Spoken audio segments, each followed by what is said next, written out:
Dans le long siècle du siècle avant Christ, le peuple de Juda a vécu l'un des moments les plus difficiles de son histoire. Le temple de Jérusalem avait été pillé, la ville était en ruine, et de nombreux Israélites avaient été amenés en exil à Babylone. Parmi eux se trouvait un jeune prêtre nommé Ézéchiel, fils de Buzi, qui, à l'âge de 30 ans, devrait servir dans le temple, mais était loin de sa patrie, sur les rives de la rivière Kéber. Entouré par la douleur et l'incertitude de son peuple, Ézéchiel a peut-être regardé les eaux de cette rivière et manqué les jours où Jérusalem brillait encore dans sa gloire. Mais ce jour-là, quelque chose d'extraordinaire s'est produit. Soudain, le ciel s'ouvrit devant ses yeux. Ce n'était pas une simple vision symbolique ou un rêve, mais une révélation qui dépassait la barrière naturelle. Ce que Ézéchiel a vu défie toute explication terrestre. Une tempête est venue du nord, apportant avec elle un énorme nuage enveloppé dans le feu. Au centre de cette vision, 4 êtres d'apparence indescriptible ont émergé. Chacun avait 4 visages, celui d'un homme, celui d'un lion, celui d'un bœuf et celui d'un aigle.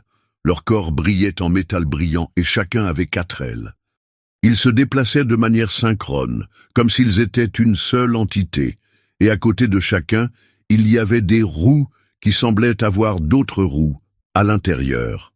Ces roues pouvaient se déplacer dans n'importe quelle direction sans tourner. Et leur éclat était comme celui d'une pierre précieuse. Au-dessus de ces créatures, Ézéchiel a vu quelque chose qui ressemblait à un firmament cristallin brillant, et sur lui, un splendide trône comme saphir. S'installer sur ce trône était une figure majestueuse avec l'amarrage humain, enveloppé dans une lumière intense. De sa taille vers le haut, il brillait comme un métal à incandescence dans le feu, et de la taille vers le bas, rayonna d'une lumière similaire aux flammes brûlantes. Autour de lui se trouvait une luminosité multicolore, similaire à l'arc-en-ciel qui apparaît dans les nuages dans un jour de pluie. Face à cette manifestation écrasante de la gloire de Dieu, Ézéchiel est tombé avec son visage sur terre. Il savait qu'il faisait face à quelque chose de divin et absolu. Puis une voix puissante résonna. « Fils de l'homme, se lève, et je te parlerai. » Ézéchiel, chapitre 2, verset 1. À ce moment, une force a pris le dessus sur son corps, et il s'est levé, prêt à entendre le message qui changerait sa vie pour toujours. La voix a continué, révélant la mission qui lui est confiée. Dieu le nommait comme un gardien spirituel d'Israël, un messager en charge de l'avertissement du peuple de la voie de la rébellion et de la désobéissance. Mais cette tâche ne serait pas facile. Le Seigneur lui a révélé qu'il ferait face à une nation têtue avec un cœur endurci, un peuple qui refusait d'entendre. Pourtant, Ézéchiel ne devrait pas les craindre. Dieu renforcerait son esprit pour résister à l'opposition, rendant sa détermination aussi ferme que ses auditeurs. « Voici, j'ai durci votre visage contre leur visage, et j'ai fait votre front comme un diamant, plus dur que le piéton. » Ézéchiel, chapitre 3, versets 8 et 9. Avec cette promesse, Ézéchiel a reçu sa mission.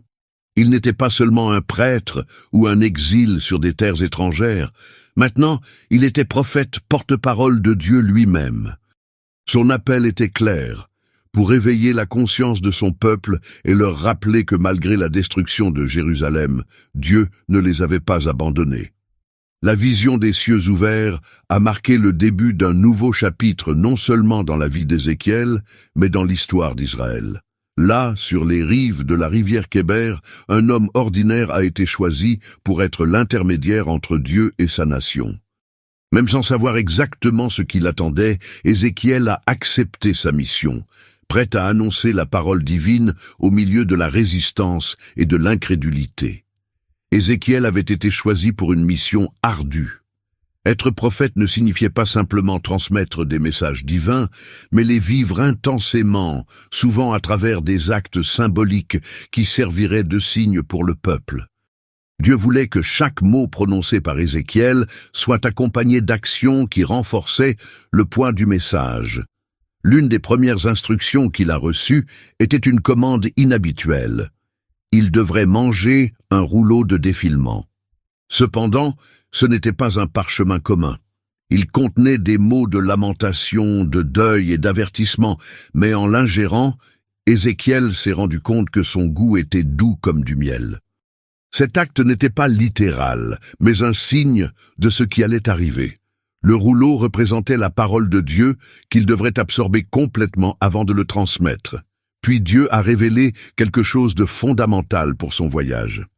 Ézéchiel ne devrait pas se soucier de l'acceptation de son message. Qu'ils entendent et cessent d'écouter. Parce qu'ils sont une maison rebelle, ils sauront qu'un prophète était parmi eux. Ézéchiel, chapitre 2, verset 5. Son devoir était de proclamer la vérité, et non de s'assurer que tout le monde l'accepterait. Le poids de sa mission était encore plus évident lorsque Dieu lui a ordonné d'effectuer des actions symboliques pour transmettre des messages prophétiques.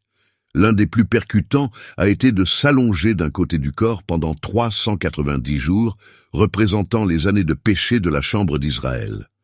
Ensuite, il devrait se retourner et rester pendant 40 jours de l'autre côté, symbolisant les années de péché de Juda.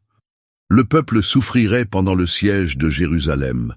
À une autre occasion, Dieu lui a ordonné de gratter sa tête et sa barbe, divisant ses cheveux en 3 parties. Un tiers doit être brûlé dans le feu, un autre doit être coupé avec l'épée, et ce dernier doit être réparti au vent. Chaque partie représentait le sort du peuple. Certains mourraient dans la ville assiégée, d'autres seraient tués par l'épée, et le reste serait dispersé parmi les nations. Ces actions, aussi étranges qu'elles semblaient, étaient des stratégies divines pour attirer l'attention d'un peuple qui a refusé d'entendre. Les mots pouvaient être ignorés, mais les images ont été enregistrées dans l'esprit. Chaque geste d'Ézéchiel était un rappel vivant que Dieu parlait et appelait son peuple au repentir.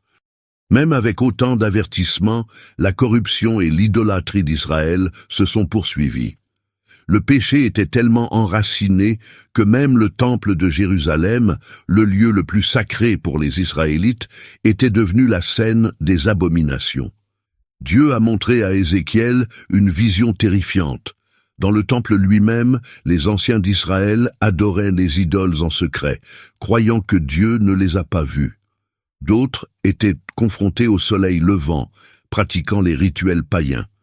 Le péché était partout, et le jugement était inévitable. Face à cette réalité, Ézéchiel a annoncé la destruction définitive de Jérusalem. Il a proclamé que la ville serait prise par les Babyloniens, que le temple serait dévasté et que la gloire de Dieu s'éloignerait du peuple. C'était un message dévastateur, car cela signifiait que Dieu, qui avait toujours habité au milieu d'Israël, supprime sa présence. Et la gloire du Seigneur se leva du milieu de la ville et s'arrêta au-dessus du monticule à l'est. Ézéchiel 11 chapitres 23 vers.